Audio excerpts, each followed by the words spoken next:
and they will scrap only if I give them the order. And you feeling itchy, you got something to say, just know we hop this way.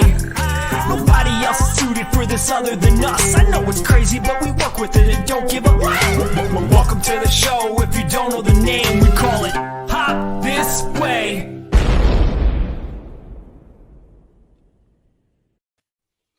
Welcome back, everybody, to another edition of the Hop This Wei Show. It's your boy Zeus.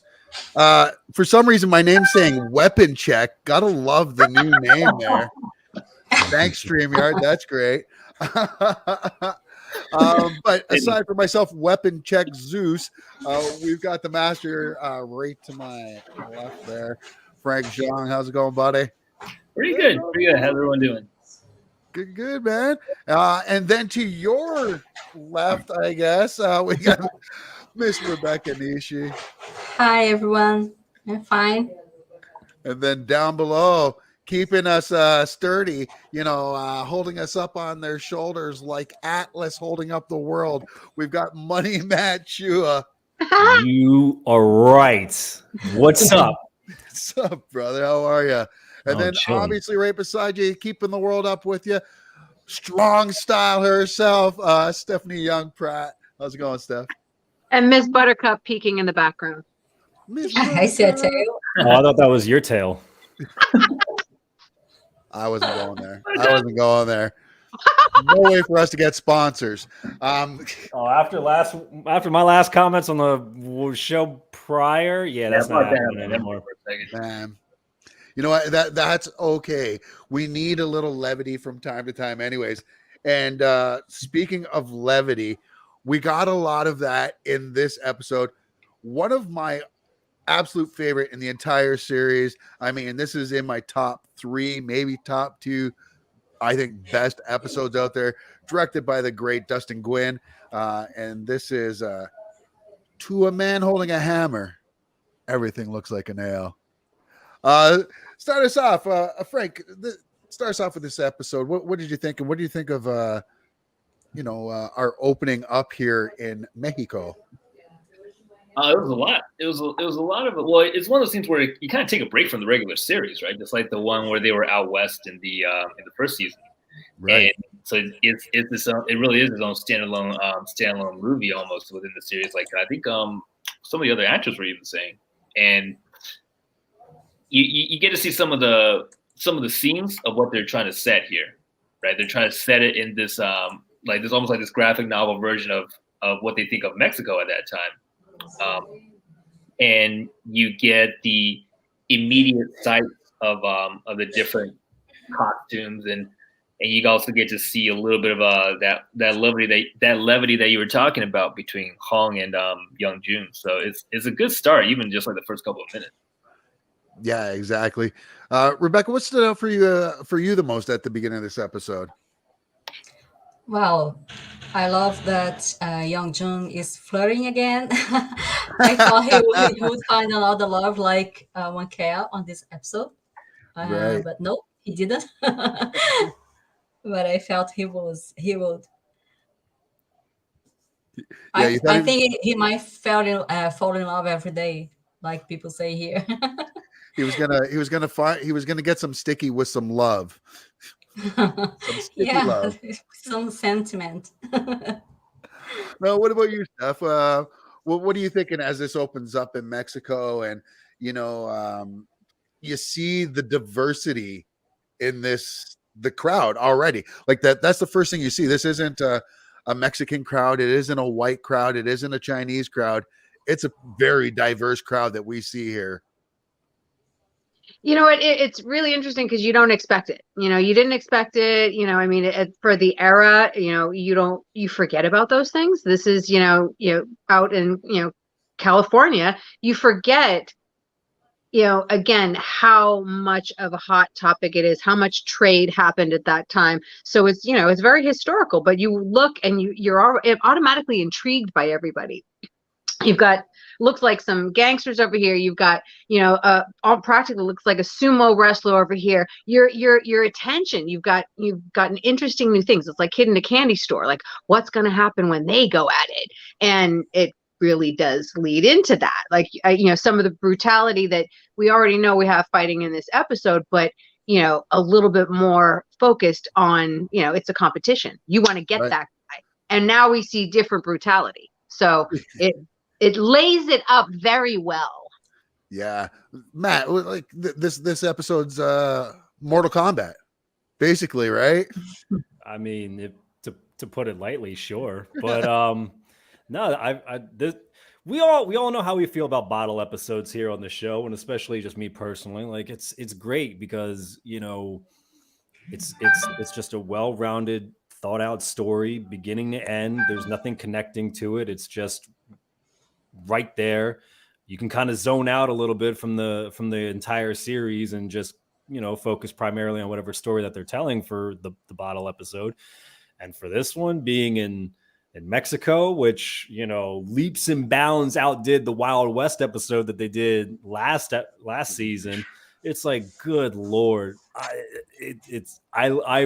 these bottle episodes for Warrior, for me personally, have been like very, it's just very cathartic, because it's like, shit, what's gonna happen now for the next bottle episode? And Right. these little leaks of these scripts says we're getting, well, not leaks of the actual scripts, but like the titles of them.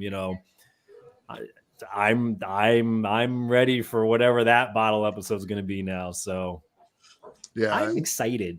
I'm very excited too. And it was funny you mentioned the Western episode 5, I believe, Yes. the first season. That bottle episode, we absolutely loved it. This one, it's right there with it. And there's so many different great moments that we're going to share with you throughout this episode. One that definitely stuck out for me is this one right here, right at the very beginning. And talk about a welcome. What's the deal? No weapons inside. I don't give up my blades for anyone. One of these days you should learn to fight with your fists. Fuck off. I think you should probably just give them up. Fuck off. I'll get them through.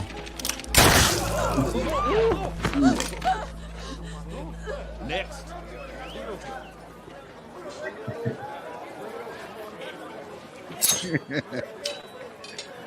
Not a fucking word. Love this scene. What a great job as well. We talked about it a couple times.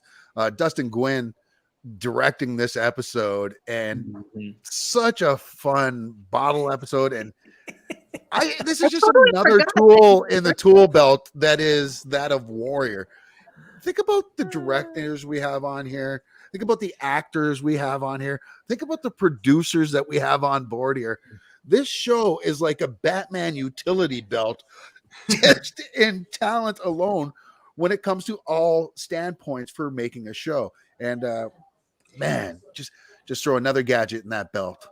I have heard Dustin telling in an interview that he was injured in the leg because of something that he has done before, and he was directing, and like I don't know what's in English when you have that Charlie horse. Yeah, probably. I think that is what it is. And people was worried about him because he was in pain and everything. And someone offered him a wheelchair, and he refused because he said Zing will never use a wheelchair. Well, there you go. He's a meta actor. That was like, oh my God, where did we just hear? Oh, Jared Leto. Did you hear about that on the set of Morbius? Took him 45 minutes to go to the bathroom because he stayed in character the entire time and he had to use a wheelchair to go. Oh my God. Well, he uses crutches a majority of the time. Yeah. And then production was like, we know you want to keep in character. Can we give you a wheelchair? And that's what it we was. can make it a little bit faster. And then he was like, okay. So I mean, I get trying to stay in character like that, but here's my thing with movies and TV as opposed to like doing theater. I really dig theater because theater is start to finish. You start at the beginning, you end at the end. Like, but with TV, not so much TV, but a lot of times with TV, But with movies, especially, you could be filming the last scene, the very first day. Like everything's so out of order and dependent on everybody else's schedule and when you can get people in. I think it's too hard to stay in character like that. Honestly, I don't know. Like it seems like almost what's the point? But who knows? He's Jared Leto and has Oscars or nods at least. I question nobody's. I question nobody's method. Whatever works for you to portray and get through whatever character traits need to get through, so that way it looks good for yourself and on camera. I mean, that's fair. Do it. I mean, I know it might look weird or fucking crazy to certain people, but I mean, if it honestly works. I get it. I just don't understand how it keeps working out of order, and then once you hit stop, when people are trying to interact with you, like your assistant or your director or whatever, trying to talk to you in between takes. Yeah. But there are plenty of actors, I mean, this is totally on tangents, but like have commented like they actually went a little bit into the character and it affected their lives, so that you can totally see how that could happen because, so it's like on the one hand, you have a nice flow all the way through, or like Matt says, do you need some of those breaks to have a balance in life? Yeah. Well, and Matt's absolutely right. It's a matter of, do what works for you. Right. If it looks weird, that's on the other people, right? It's whatever the finished content is. But I don't know, man. When he played the Joker, some of the gifts he was giving out to his fellow castmates, that was a little much. Oh, I didn't see the reports. But I was like, wait, did he? Huh. Go ahead. I was gonna say, speaking of crazy, we go from seeing crazy, the craziest one of the bunch always being Baby June or Young June, to maybe Hong. I love him. I mean, Hong's character just gets better and better after each episode, and this episode was no different. We get into, before we get into all of that though, one of the things that kind of stood out for me when we were going on here. So we get the open, we saw, you can't bring any of your weapons in, anything like that. And then Assam goes to a bar and he runs into none other than UFC legend Michael Bisping. Oh, that's not the bar scene with him though. That's after the bar scene. That comes later. As there's so many windows over here. I don't know if Young June, getting to this until you bring up that clip. I don't know if Young June was crazy to begin with. I thought maybe short-tempered. Oh, I think maybe a little, hot-headed. Crazy, no. I think he's crazy. He's a little risk averse, actually, compared to the others. Now, Hong, there's different types of crazy though. Hong's like maniacal crazy, grin. and Baby June is like homicidal. Hong is he's dead. I think you got him. Right? Hong is so civil until like he has to fight, and then you can tell just when he fights. Yeah, he doesn't smile. He's not all happy-go-lucky. He's like goes from like, and it's just like done, and it's just like, oh, okay, he gonna murder people. And one of my favorite parts of this episode is when he just does this. Yeah. Well, let's. I've got the first meeting here between Michael Bisping. All right, let's pull it up. And Assam. Oh, roll shit. it. He's throwing you the evil eye. Is he? You got a problem with me? No problem. You sure about that? I don't know. You sure you won't be needing that hand? Listen to this one. Tio, Your eu tô ao English is pretty vivo. good. Thanks. I thought so Tá aparecendo na câmera. For some reason, your hand is still there. Yeah, it is. It's so good. So what are you gonna do about it? Come any closer and I'll break his arm. So good, man. So good. So already what I like about this is they're already setting up, like this is foreshadowing at its easiest, right? And at its best. They're like, okay, these two are establishing beef right off the bat. We know there's going to be some kind of a reckoning So later on, calmly. So What- calmly as well. And what about Mike That's what he Bisping does. playing an accent? What do you mean? Wasn't he he doing any accent? No, that's He's The not- British British. accent? He's British. It He was- is British, but no, he didn't look like British. He looked Well, like, he's- I don't know, Irish maybe or something like that. The character's Well, I name think is Paul, I'm not sure, but yeah. Yeah, I think he's Northern English, like Northern England. So a little bit closer to Ireland and Scotland and all that. Okay. Who knows? Hey, he can be I'm whatever he glad- wants. Okay. I'm Yeah, glad man. he doesn't watch our show because he would think I was making fun of him. Oh, he's speaking funny. If he He's thinks making that an at all, accent. we're just letting him know it was just you, Rebecca, not to throw you under the bus. That is Rebecca Nishi. She's It's not me. I that am is- Brazilian. Don't Yeah, listen to that me. is all Gotta go off her. with Brazil, I like my face as is. Please don't do nothing. right? After what Jason Tobin told us about Michael Bisping working out in his costume, that thing becomes funnier. Every scene with him in it becomes funnier. Oh yeah. Right. So Well, it's like, man, you were doing push-ups in that suit in between takes. No regard for costume design at all. no. Yeah. In costumes is like wardrobe's like this mother. Make sure you take care of the thing. Oh, I will. Yeah. Push-ups in the dirt. In the dirt. Oh, splits his jacket. He just looks at him as he's doing it, and they're just like, You want to tell him to stop? "Yeah, Oh, you tell him. you want to say something? No, yeah, you go. No, we're all right. No." But anyway, yeah, go ahead. No, I'm loving it. So this episode, we find out we've got Vegas here as well, and Vegas like taking these guys, taking a Assam out to make some money, right?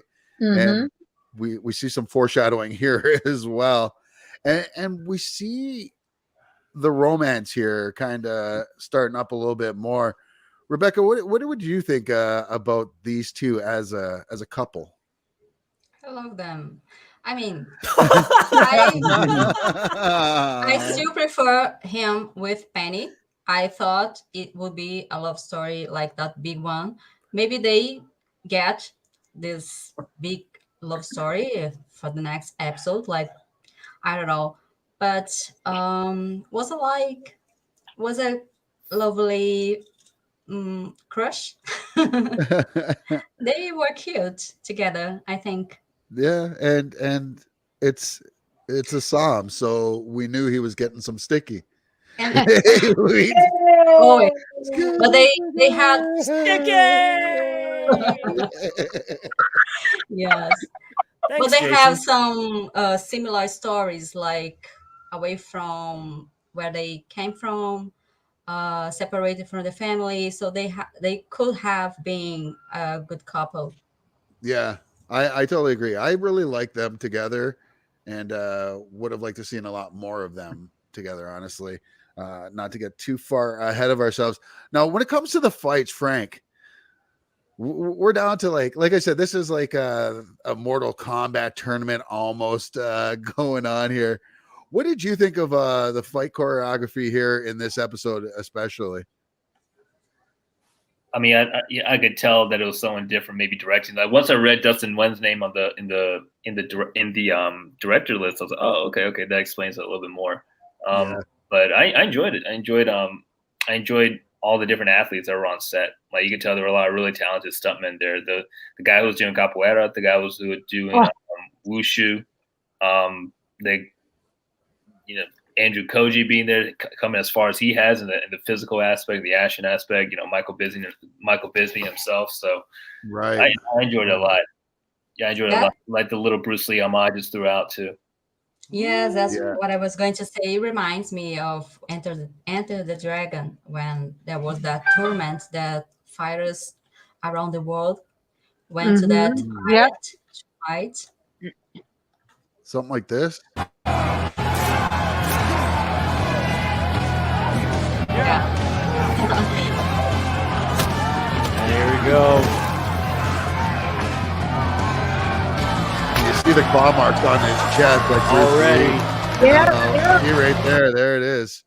Like, I saw it. I was damn. like, y'all are real slick with your little homages. Like, it's not like in your face. It's like just enough. beautifully sprinkled in. Yeah.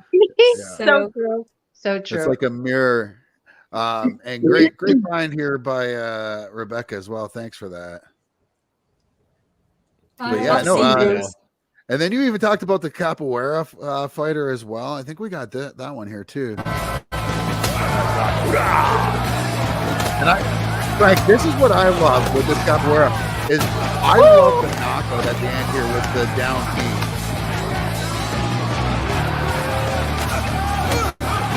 Oh yeah. Coming up here, so it's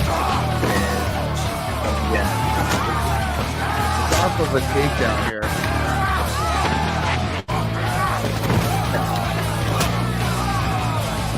I can do this, by the way. That He's right Brazilian. there. That knockout is rolled into the knee. Rolling into it. That's just it. I mean, This capoeira guy is Brazilian. His name is Barrãozinho. You can follow him. Shout outs to him. Wow. And the other What's guy his is name? Barrãozinho. I can put it in the comments later. Yeah. And the other guy is Ian Williamson. He's the stunt double for Dean Jagger. Oh wow. No way. Nice. Yeah.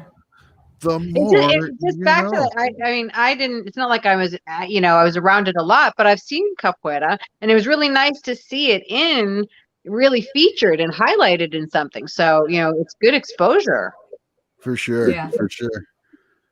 Now, so any other fights that stood out for you guys? I mean, off the bat, yeah. Go ahead, Steph. It's just how they slid the Hong fight into this, okay? Because you don't really, it's not like, flashy, he follows these dudes and then just goes back and sits down unassuming as anything and has the boots on. So And the loyalty to Assam, because he was protecting Assam's back, but Assam never knew that he did that. Exactly. So he went under the radar, still kicked ass, but it was his facial expressions that just get me. Like at the end of it when he gets combing his hair back. That's the damn problem with these Chinese. So they're everywhere these days. Okay, see, there's a smile. Here we go. Yes! There you go. Oh, with the theme song again. Yes. Yeah. And wait. Oh no! He's like, yes, I got this. There's gone. Oh, now it's just fucking fatalities everywhere. Here we go. And it's this fight right here. I'm like, this is why we need to see the Violin Man fucking flashback episode where he's playing the Violin Man, killing people with those violin strings. Nothing. The same. Oh, this ending. Oh, Look at his face. a fucking drop kick to a DDT. Wait! No, I took it off just before that, and then he takes the It boots. just cracks me up. I mean, And what about the photo when he sat with his boots, and it was inspired in a movie of James Dean called Giant. Oh, Yes, exactly. That was Dustin's idea to make this pose. What? Oh, No I way. did not know that. No way. It's on Chan's Yeah. account. This is on Chan's account. I took from there. Wow. I love Deep it. diving from Becca. Look at this. Diving. Geeking. Diving indeed. Like deep dish. So this episode, we're introduced to a few people as well, like the owner of the ranch, wherever they are, where all the fights are being held. The man that puts all the rules into place where you can't have any guns or anything, any type of weapons like that. We're introduced to him and not his wife, his concubine. No, his wife. No, that's Is it why his wife that- did he marry her? Right. And notice how let's bring the historical part. I mean, this is a good way to give a little bit of U.S. history. Yeah, Right. just Shut because up. of this line, all of a sudden, it's not Mexico anymore. Oh, right. I forgot about that. Well, so some stuff Which leads happens. into why this guy was able to have such a, this guy has this whole ranch. That's And how he's he got flaunting it the entire time. He's flaunting it to Assam. He's flaunting it to everybody else. And he's taking a shining to Assam because Assam's out there kicking ass and taking names in all these fights. Which brings him just before they have this big tete-a-tete. And not in a bad way, like where he was going to break bread with the owner there. Does anyone remember the owner's name? I'm sorry, I didn't write it down offhand. Elijah Rooker. Elijah Rooker. Thank you. Is that based on anyone, Frank? Do you know? I don't know. I'm not sure if that was based on a real person. It just reminded me of the guy who's hosting, like Rebecca was saying, who was hosting the island, who was owning the island and Into the Dragon. Especially the way he hosted a dinner for the fighters beforehand. Right. He came out and he presented himself and he talked about how he appreciates him. Wow. I just wanted him to say something like, "This will be a tournament of truly epic proportions." He missed that, Proportions. proportions. But yeah, I think it was a very different type of representation of that character, like the boss character who also took a shine to the star of that movie with Bruce Lee. Right, he tried to get Bruce Lee's character to join him there. So. Right. So that bodyguard of him should be Bolo. Bolo Light. Bolo Light. I liked him though. I thought the actor was pretty dope. He was decent. Everybody was really good in this episode. Okay, I'm having a deja vu. Did that bodyguard? Did he play in Banshee? Yeah, he did. Okay, I knew it. Okay. There was like that. I forgot. I don't know who he played. I just remember reading his bio and I saw a Banshee on his list. Oh, I got Trapper keeps people working. He puts people to work. Loyalty. Seriously. That's it, right? I've totally forgot about Langley being on Banshee until we had him on the show. Mm-hmm. Exactly. Like, I didn't even know it was him, honestly, because he looks so much skinnier and more meek in this, and that's his attention to the character. And what a good actor he is. Shout out to Langley, friend of the show. He keeps up. And happy belated birthday from what, last couple days ago? Yeah. 14. Yeah, a while ago. 14? Yeah, it Oh, was last week. But yeah, that was my dad's birthday. And let me remind you that April 14th last year was the day when they announced the season 3. Oh, right. Happy anniversary. Oh, this and is why I'm hot. This is why I'm what time is it right now in Brazil? What time? 1939. 1939? Yes. 7 p.m. 7:30. No, I know. Yeah, I know. I know military time. I'm Canadian. We're good with that. We're also good with the metric system I'm here. sorry. We're not. No. I know. If she would have said kilometers, trying to tell us like distance, I'd get that too. I'm all right with that. All those feet. I was just seeing if you guys were at 420 yet over there in Brazil. Tomorrow's April 20th. Just I have no idea what you're talking about. Whatever. No idea. It's okay. It's all right. She's like, no. We're gonna do an episode on that. I would Every love to see them do a 420 episode on Warrior. The flutes. Oh my God, bring in Kevin Smith and Jason Mewes just to be as some weirdo stoner fucking stoners from the 1800s. And then Riding horses. Everybody. No point at all in their characters at all. Just them standing out front of the Banshee. Just like Silent Bob. No, in trench coats and cowboy hats. I love it. Frank, Ready to I'm draw. hiring you as my my assistant writer. No, so right before that big meeting, there's a big meal that they have. But before that, Assam has to fight his second fight in the same day. And it's, of course, we talked about the foreshadowing earlier, and it was against Mr. Michael Bisping. Now, I don't know what you guys, I was pumped for this fight. let's just show this fight. Let's just show it. Fucking enjoy this. Gritty Oh, that's what my thoughts. I'm gonna enjoy this. This is gonna be way too long. Ready? The finger. And fight!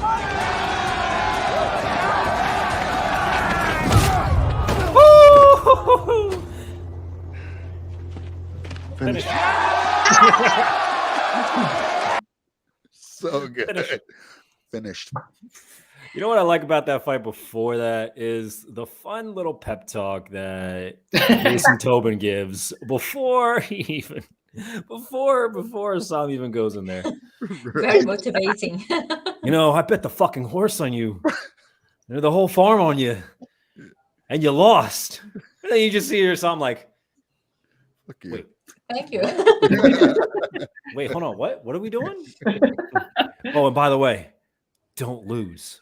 The fuck, Again. man? Like, what? Come on. Yeah. Man, this episode was so much fun. So many laughs, and then to throw in the action as well. Like we said, we saw the love and relationship build between Vega and Assam. They got some sticky, and then they're like, you know what? Let's go for some dinner. Let's go to dinner and talk with everybody. You worked up an appetite. Like a Okay, regular Yeah, family right? dinner. Let's go meet our benefactors tonight. I won't spoil it, but this is why she's my MVP. Oh, by the way, before we move on, that kick that he knocked out Bisbee with, that looked like a homage to Ombak, actually. Ombak, Muay Thai fighter, where Tony Jaa's character does the same thing. Oh, He does look up Tony Jaa in Ombak when. I know yeah. the double knee guy. Yeah. Oh yeah. The master of the elbows and knees. Yep. Yeah. Tony Jaa's scary. I think he was in a Fast movie as well. One of the later ones, I think 9 even, right? Yeah, and I think it was they built him as being like one of the leads in it. He didn't have a big role in it. I don't know. But yeah, which franchise is Universal's answer to Disney's MCU at this point? And it's not though. They try. But you said Ong Bak? Yeah. I need to watch good film. I do like Very that good though. film. The one of their producers recently said that they think Fast and Furious needs to go back to its roots. And I'm I down with haven't seen one in how many episodes? I mean, you lost me a long time ago. There's been a couple good ones, but yeah, We'll talk off air on that. Yeah, we will talk off air on that for sure. There's some stuff to go there. Ongabak was great, by the way. Absolutely loved it. Check that out. You know what? Another one that's great, and it's not Tony Jaa, but it's and I think we've even discussed it here. But the Raid 1 and 2 are fucking awesome. Joe Taslim, shout out, yo. Shout out. Oh, you said The Raid? Yeah. It's on HBO Max right now. Ooh. There's so much I want to watch again right now. I'm not even kidding. But so we get to dinner, and we're sitting at dinner, and you have whatever Frank said the guy's name was, Rooker and his wife sitting at the table, and you notice his wife and Vega kind of trading glances quite a bit. And then Vega starts telling a story of how her father died. And you can see that it's starting to get really familiar to some of the people sitting at the table. Now she's got a gun on her. And of course she's like, "Oh no, it's not loaded." Or no, sorry, it's Rucker's gun. Rucker's got the gun. And she wants to take a look at it. Because he keeps just talking it up because he's such the big man. Exactly. The bullets are made especially for that gun. Yeah, you need a specialty bullet, right? Which He takes his job very seriously. You can't be too careful.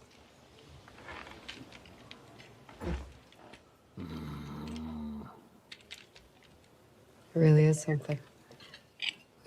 I saw a gun just like this once before.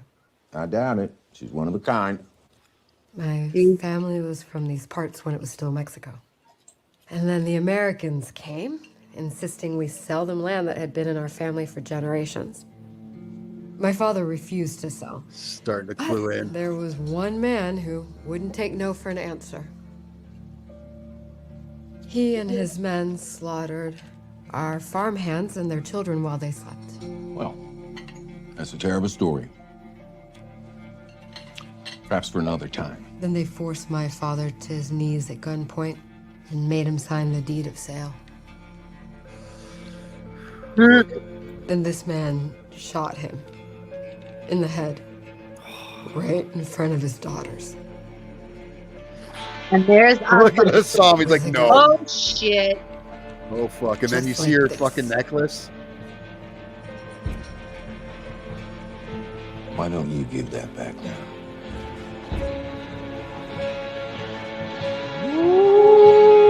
Gun down.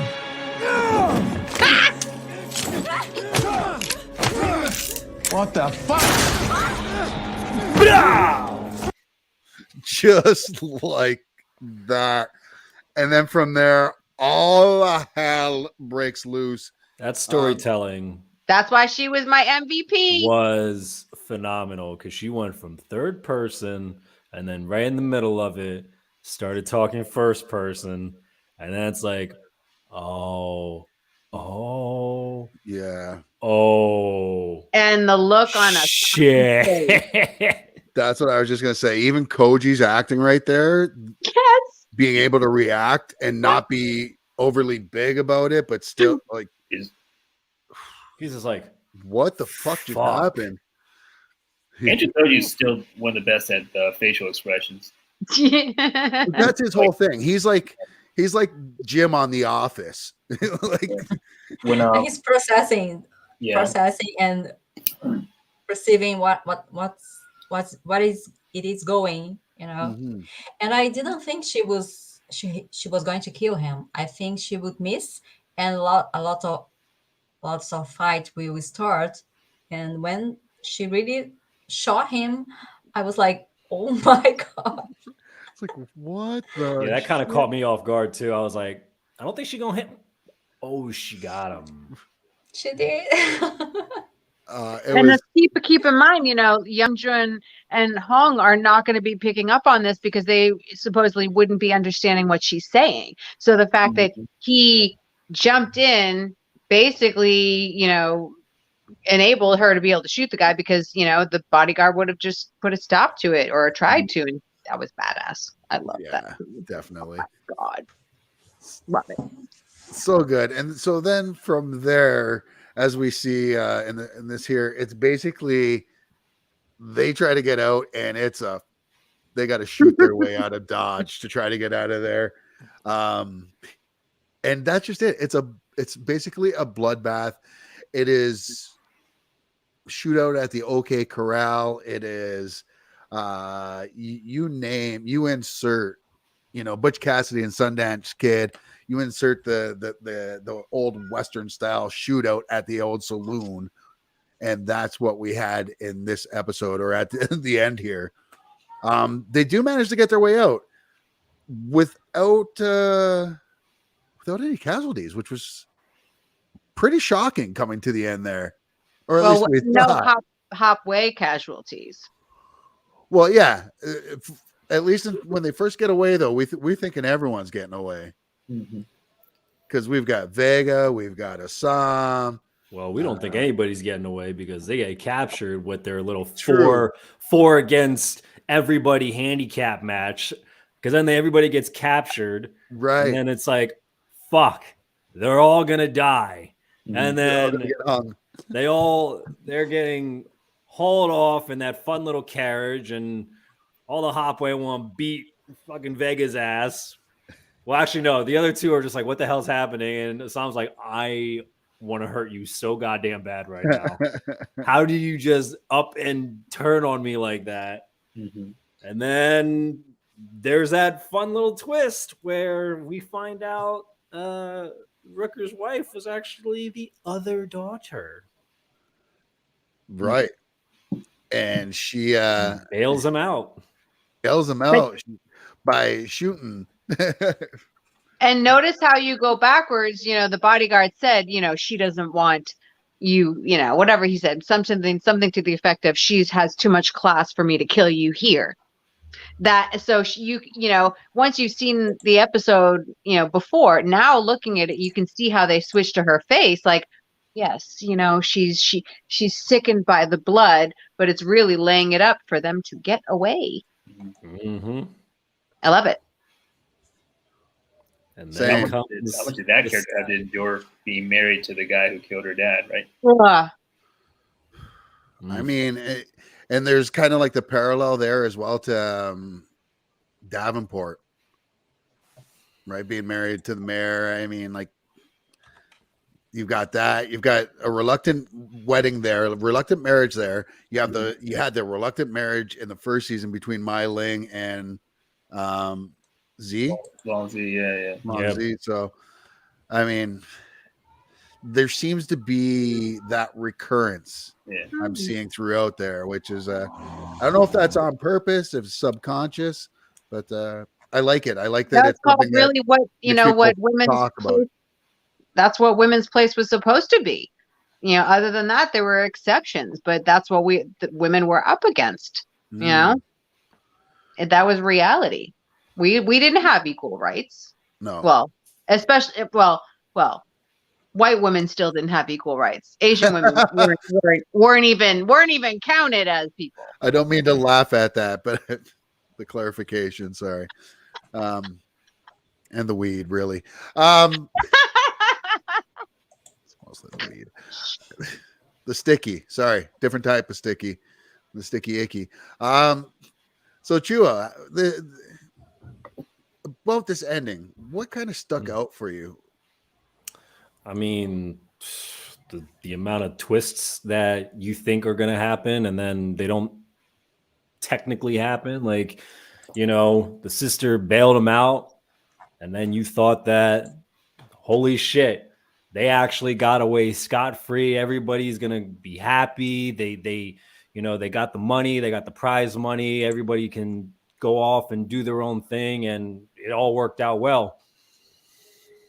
Yeah. Then midway through that fun little conversation, it did not go over so well because mid-sentence, then, Vega takes a bullet. And then it's just like, what the fuck?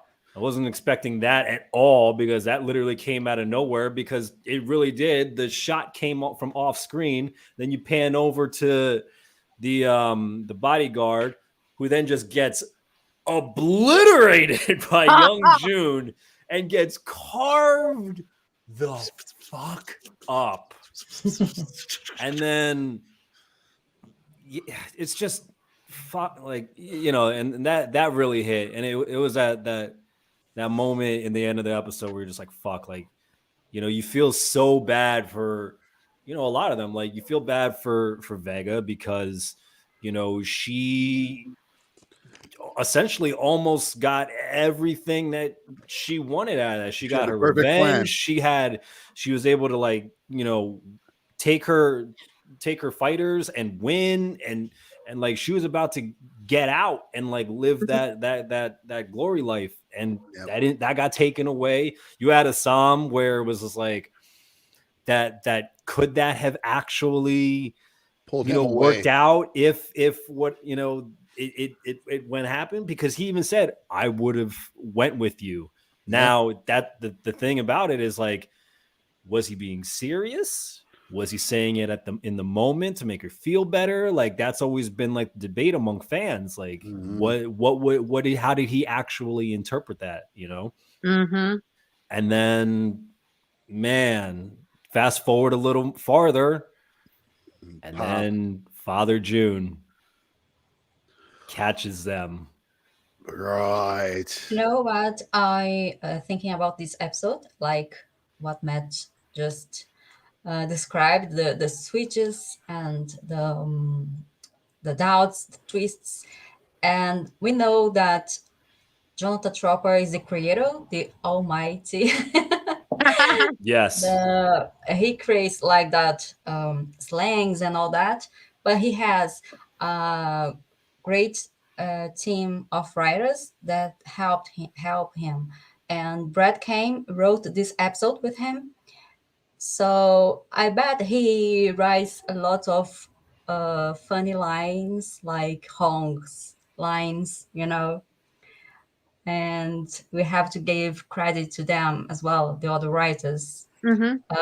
And he's the one who posted this week, I think it was yesterday, the second episode of season 3. He made that post, so he's writing that episode. And I'm very, very anxious. I a great love the writer. fact that people from our group are asking our team, when is episode 3? We don't know. I We're know, not I think insiders. We have no I think it's idea. lovely that they're asking us. Sometimes we have some special information, but not like that. Yeah, we don't have that nice of some insider stuff. Okay, so I just have to insert Davenport versus Vega. Vega all day. Are I you know, kidding me? and that's the thing is, like, you know what? That's part of like that cliffhanger. Well, not cliff. It leaves you hanging because really Vega was she's a much better match for Assam. They have the same grit. They have, what I mean. They can talk the same talk. So it's like she was a much better match, much better. I like her a lot. I still agree with Penny's strengths and everything. I totally do, but in real life, that's not realistic. Those two worlds can't mix like that. So seeing him with Vega. But isn't that the whole Romeo and Juliet thing? Isn't that the classic? Yeah. Star-crossed lovers from opposite sides of the spectrum. I mean, I'm a sucker. I'm a sucker for a good romance too. And I do like that Davenport is such a strong female character. I don't look at it so much as it's another white girl there. I almost look at her like what's a toy's girlfriend's name now? Is that Davenport? That's Davenport. Yeah. That's what I meant. I said Davenport. I meant Penny. Yeah. Miranda. Yeah, you're right. Yeah. But I do like Penny though, like that. I think that Penny is a very strong, independent female who's a bit naive, but also who seems to learn from her mistakes. And I would like to see more of her in Assam. But I'll Blake. tell you. Thank you. I will tell you something. People take women that get married and has no other duty as weak, or they don't have personality, but she decided to do this to save the family business, and it takes a lot of courage to marry that man. Right. That she was constantly running from him because he's disgusting. And then we love the actor. Yes, please. but not so much. The Mayor Blake is like, and I love that actor because he actually makes some faces, some expressions so well done that I want to slap him. Yeah. He's a great actor. For sure. But what I mean about Penny is that you imagining her listening, hearing from Sophie that no one asked you to marry him and save dad's company. Business. And you have to be brave to decide to do this by yourself and not be obligated to. She had some courage to decide for herself. Yeah, she definitely had a lot of courage for sure. Matt, you talked a bit about the end of this episode. I wanted to show everybody kind of what you're talking about there. As we see the Jets coming back from Mexico, and God, look how defeated. Yeah, like it can't get any worse. Uh-oh. Fuck. You Whew. have some serious fucking explaining to do. Father I just June got is so chills. mad. I love Perry as Father June. He's so like angry. Ruthless. angry. He's so ruthless. Yeah, and that's just it. I don't even think that he's so angry. Like he's such a good leader that He's I tough. yeah, and he's smart as well. And Yes. yeah, he's tough, and he's a little stuck in the old school ways. And you can see young June wants to progress more, and I totally get that. And it is that time you can see with Father June to kind of step on, but you could see that just a wise, maybe stern, but very wise leader as well. So I don't know. I dig that character so much. I don't think there's much anger in him, as opposed to more everything's calculated with him. Very Yeah. true. Yep. Yeah. Measured, very measured. Yep. Yeah. Yeah. And I think that's why he and Bolo got along so well. Yeah. Right. Because Bolo was like that too. Until you Mhm. let him off the leash. And same way we see that with Father June later on. No spoilers or anything, but we see that later on in this season, right? Emily, one of our fans, I mean fans of the show, she used to say that Bolo was the son that Father Jean would like to have Yeah. had. Yep. And I think they put a lot of Bruce Lee homages on Father June's lines. I mean, the philosophy of Bruce Lee, not the martial artist. I could see that. I can definitely see that. So we're just about out of time. We reviewed the whole episode. Let's talk All Out Warrior. Folks, who you got for your All Out Warrior this episode? I'm gonna let Matt start us off here. Who was your All Out Warrior this episode? There were so many for so many different reasons. And I was debating this up until the very end here, but I think fuck. I gotta give it to Vega. Yeah. And Assam was a close second, but I think I gotta give it to Vega. And I think me and Steph talked about this a lot off air, and I think we're gonna have a lot of parallels in terms of our segments. But I think the reason why for me personally was because like it was a beautiful story for her. It had a like we already had her back, essentially a backstory. Yeah. Leading up to this Heartbreaking episode. story, Yeah. And then we get like a whole flashback episode, all in this episode. And then we have our like the finish out. She goes out in a fucking blaze of glory. And unfortunately, the ending was so gut wrenching. And, Dude. But in a way, it's almost kind of like I didn't see her really going out any other way either, unless it was like one-on-one. But I my All Out Warrior award goes to Vega. Yeah, dude. I think you're absolutely right with that. And it's hard to argue, especially this being her swan song episode, if you will, right? Yeah. But yeah, hats off to Ms. Vega. You got to pass it to Steph. She's just going to piggyback off of it because we've agreed. You had to have some planning to have this happen this way. She's the G in this. She is, or rather the W. The way, just nothing that I expected. And she just, what? She threw Assam for a loop. I mean, come on, you can see the look on his face.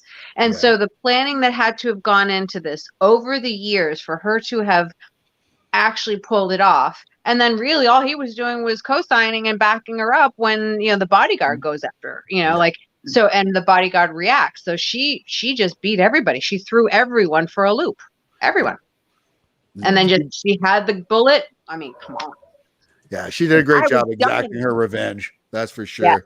Yes. And just the way she delivered it. I mean, obviously, Vega's an actress, but I mean, again, the storytelling aspect that you didn't think it was going in this direction, and then it hit everybody. You see, and the way they filmed it, the recognition of what's really going on, you're like, oh shit.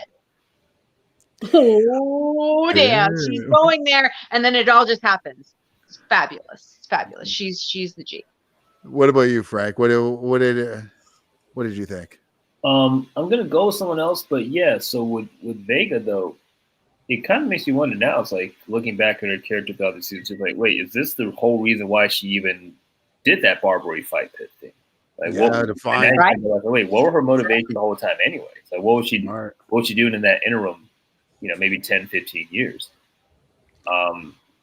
Did she train with guns for this specific reason?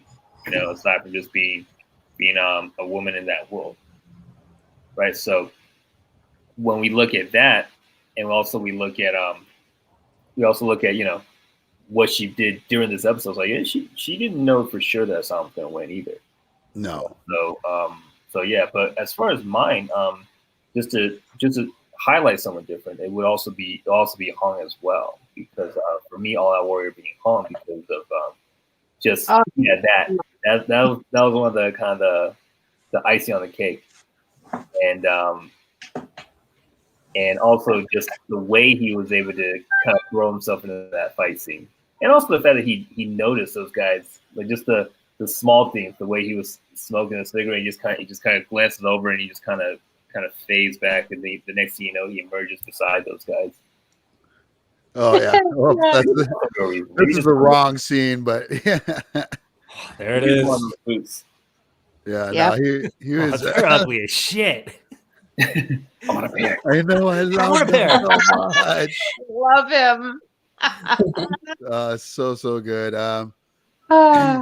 Always eating Hong. Right? Like that was one of my favorite scenes. Is just him eating the wrap, and he doesn't even have a wrap properly, which is great. He's like, I don't give a shit. I threw everything in it, and I just folded it like it was a taco. But I understand Hong completely. I'm a hungry motherfucker too. Yeah, so. Yeah. I feel that. Speaking to the fattest guy in the room, so I hear you there. Now, what about you, Miss Nishi? Who was your warrior? All Out Warrior this episode. Yeah, Vega. This is her episode. I mean, Asan is the lead character. The stories always go around him, and this episode wouldn't be possible if he wasn't the project fighter that he is. No one could do that for the Hawkeye. I mean, now the ball is dead. Why did you have to go there? But Asan is the special one, so that's why we have this episode, because he could be at that tournament. But this episode is about Vega. Yeah. Like you said, a great swan, I said earlier, it was a good swan song for her as well. Good out. And yeah, this episode was a lot about her. We had the video. I don't even know where I put it now, though, at the very end there. But for me, who was my all out? I'm kind of with you with Hong. Like, I really want to say Hong in this episode was my all out warrior. You talked about that scene where he follows everybody, and then there's the scene, of course, with the boots.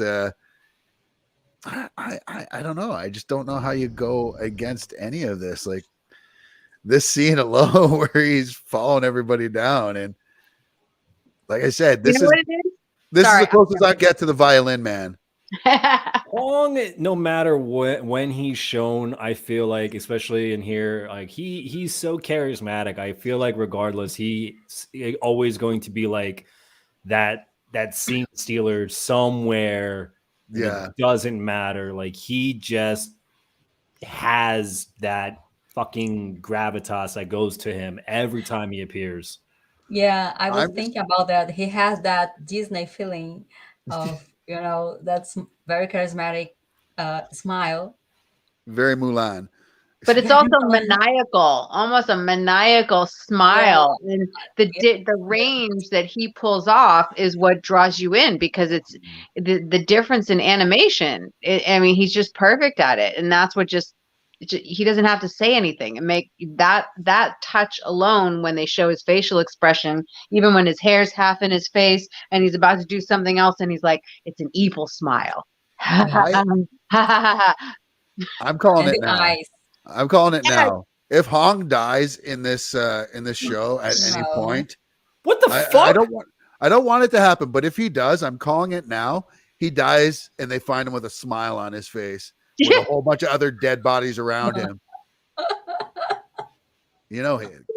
Yes. No, I please. mean, okay. I mean, if there's No, going to be a way no. he goes out, but he better not be going out at Oh, all. if he does, it won't be till the last season.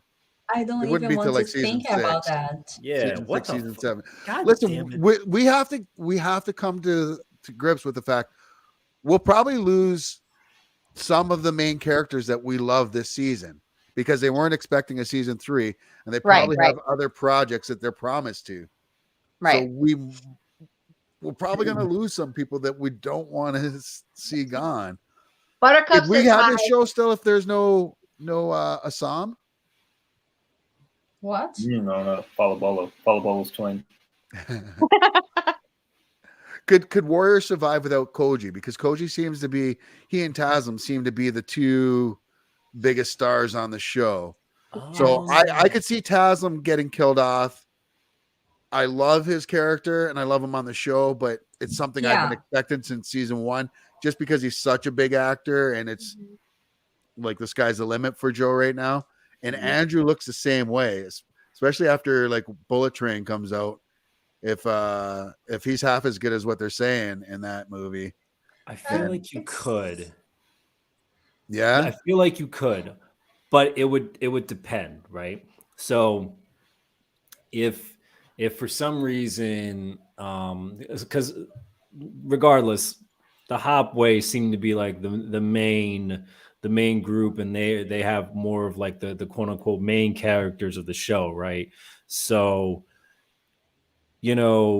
essentially, if you pull Koji's character out, that means you could easily bring that story forward with Tobin and Chen. No problem. Easily. No problem. It's just the same, like, even if it was like some unfortunate thing where it was just like, say Tobin had like all these different commitments and they had to get rid of him, as long as you keep, I feel like with thing is like for the story to continue with Warrior, you would have to either have either young June or Assam still around to carry on the story. And if you lose both of them, unfortunately, I feel like it would be harder because the hop, I was gonna say the hop this way. The Hopway are, regardless on how how well written these characters are, and no matter what, there is no like flat character in this show at all. But in terms of storytelling, like the Hopway are the ones that seem to be driving this Warrior story forward. So you would have to have at least 2 of the 3 characters of that trio to still push the story forward. Otherwise, I'm not saying it's not doable, but I mean, who knows? But to add to that, in some ways, we're already not really losing him, but Father Jun is gone. Okay, so as far as key characters in the Hopway, Father Jun is quote retired and going on his vision quest. So you are already losing one key character. I don't know. I mean, that's one major Hopway component that is in another direction.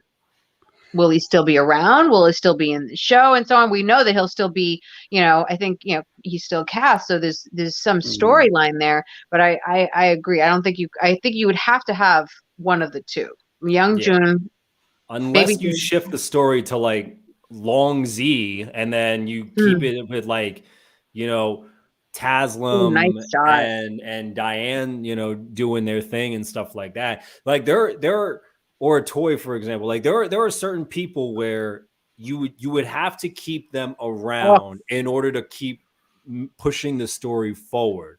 So like you could pivot to like the Long Z, and then we would have to call it like, you know, the Long This Z Show or whatever you want to do. You know what I mean? But like, you know, Or the fun you would have to high. have certain characters still around to can make it go forward.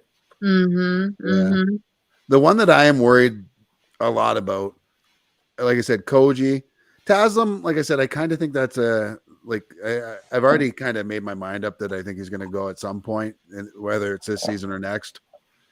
But Chow, Hoon, I'm worried about, just because Hoon's in everything lately too. Very true. Very true. And you know, I was just thinking about that. His voice is so charismatic that it's almost like he's like today's Morgan Freeman, like that voice and just, you know, that strength. I don't know why that came to mind. You know what I mean? Right along to cosign. The only good thing that I would say about Hoon and all the work he's been doing. Oh my God, this is spoilers. I'm sorry, folks. Wait. Spoilers for what? C and DMZ. No, you can't do DMZ because I didn't watch it, so you can't do no spoiler. Yeah. Yo, put your thing on mute.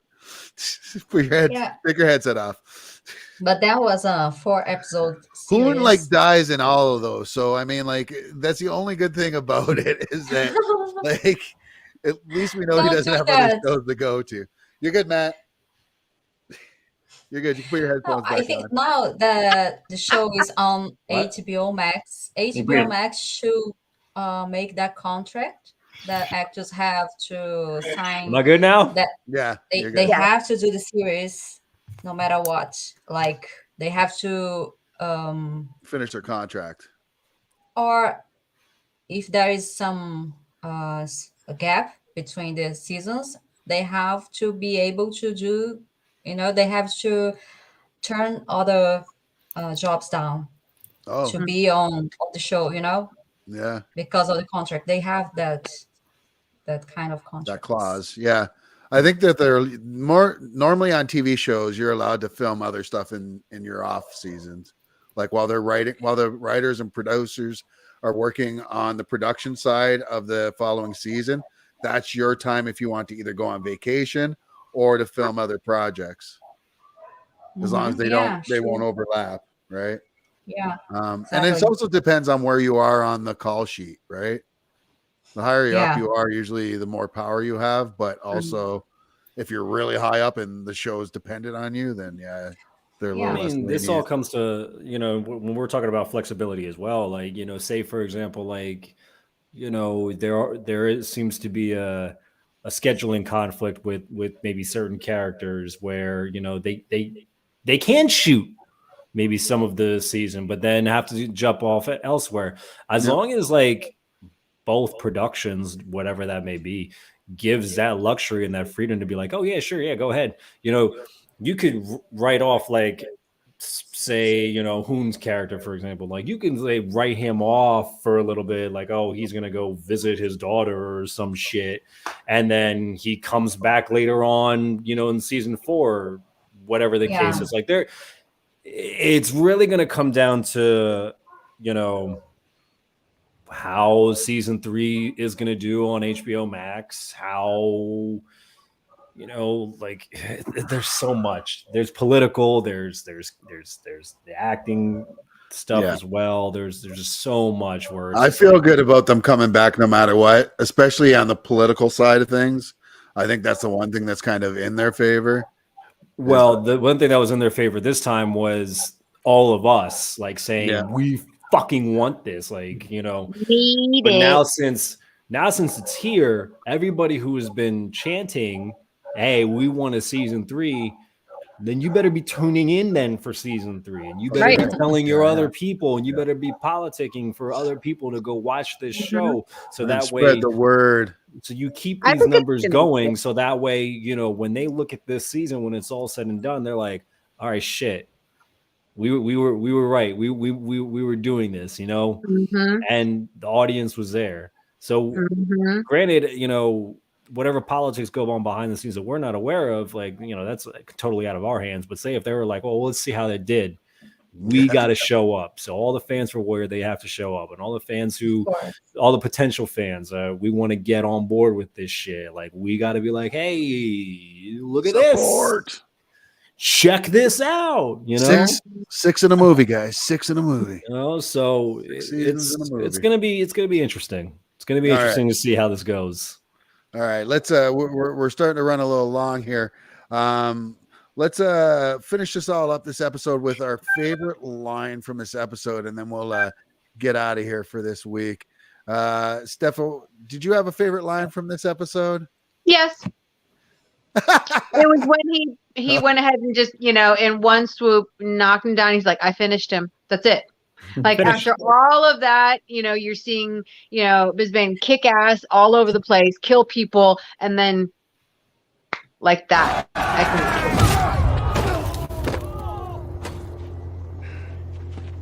Finish. We just happen to have that one, so I figured I'd throw it up there. What about you, Matt? Fucking, we got a tag team on this. Like we have the similar likes on this one. See, we do. This is not the first time. What there was another episode where, like, yeah, exactly. It's simple, short, to the point, finished. Like it. What about you, Rebecca? For me, the title of the episode.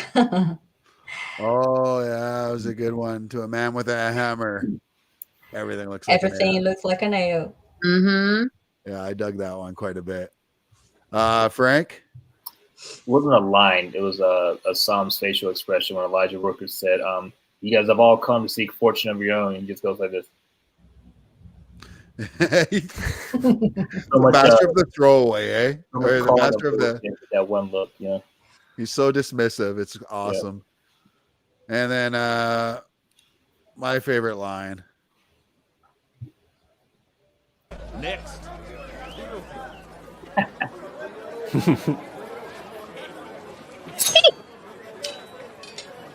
Not a fucking word. Not a fucking word. Love it. What a great episode. Fun episode to review. I know we didn't have a ton of viewer comments this week, but to me, this is one of the best shows we've done. I liked it. Felt very solid, and just so happened to be with one of the funnest episodes of the entire series. Folks, before we go, Matt, tell the folks how they can watch the show or listen. Oh, you know the deal. Of course. You can join us on our actual live episode on Tuesdays, which are on people on Facebook. And then, of course, if you somehow don't get to the live episodes, it's not a big deal. Don't you worry your pretty little hearts and faces, because we always world premiere these episodes on Warrior Wednesdays on our official YouTube channel. Check it. We don't have the Hop This Way things yet, because we gotta get all our subscribers and views up. So please find us and subscribe, enable notifications, and that's what you got to do. And of course, you can follow us on Facebook and on Instagram at the Hop This Way Show.